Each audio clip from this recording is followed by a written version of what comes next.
आणि आता पाहणार आहोत विधानसभेच्या तयारी संदर्भातल्या टॉप 9 बातम्या। केंद्रीय गृहमंत्री अमित शहांचं मिशन विदर्भ, पवार आणि ठाकरेंना रोखणं आपलं लक्ष्य। 62 पैकी 45हून अधिक जागा विदर्भात हव्यात, नागपुरातील बैठकीमध्ये अमित शहांच्या सूचना। ताकदीनं मैदानामध्ये उतरा, पुढे आपलाच विजय होणार, संभाजीनगरमधील भाजपच्या मेळाव्यात फडणवीसांच्या कार्यकर्त्यांना सूचना।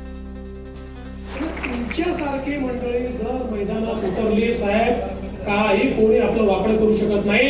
या ठिकाणी चांगल्या प्रकारचा विजय आपल्याला मिळेल आणि म्हणून आज एवढं सगळ्यांना आलोय, ताकदीनं मैदानात उतरा, पुढे आपलाच विजय होणार आहे। किती जागा पडणार ही चाचपणी करण्यासाठी अमित शहांचा दौरा, शहांच्या महाराष्ट्र दौऱ्यावर जयंत पाटलांचा खोचक टोला।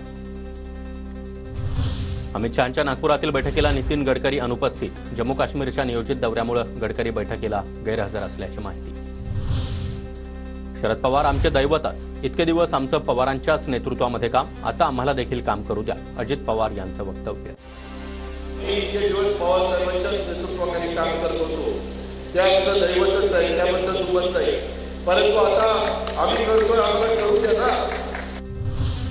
अजित पवार गटाकडून 288 मतदारसंघाचा सर्वे, सूत्रांची माहिती। देवगिरीवर पार पडलेल्या बैठकीमध्ये प्रमुख नेत्यांची उपस्थिती, या आठवड्यामध्येच निर्णय घेण्याची नेत्यांची दादांकडे मागणी, सूत्रांची माहिती।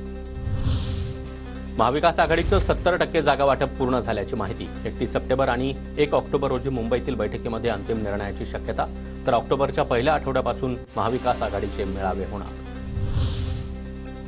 महाविकास आघाडी ज्याला उमेदवार देईल त्याचा प्रचार करणार, मात्र दिंडोरीतून संधी मिळाल्यास विधानसभा लढण्यास इच्छुक असल्याचं गोकुळ झिरवाळ यांचं वक्तव्य।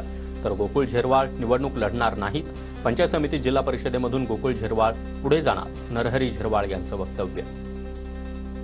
निवडणूक लढवण्यासाठी इच्छुक आहात का? इच्छुक तर आहे, परंतु या पक्षात खूप जास्त प्रमाणात या ठिकाणी उमेदवार इच्छुक आहेत। ज्याला तिकीट मिळेल त्या ठिकाणी महाविकास आघाडीचं काम करण्यासंदर्भात आम्ही काम करू।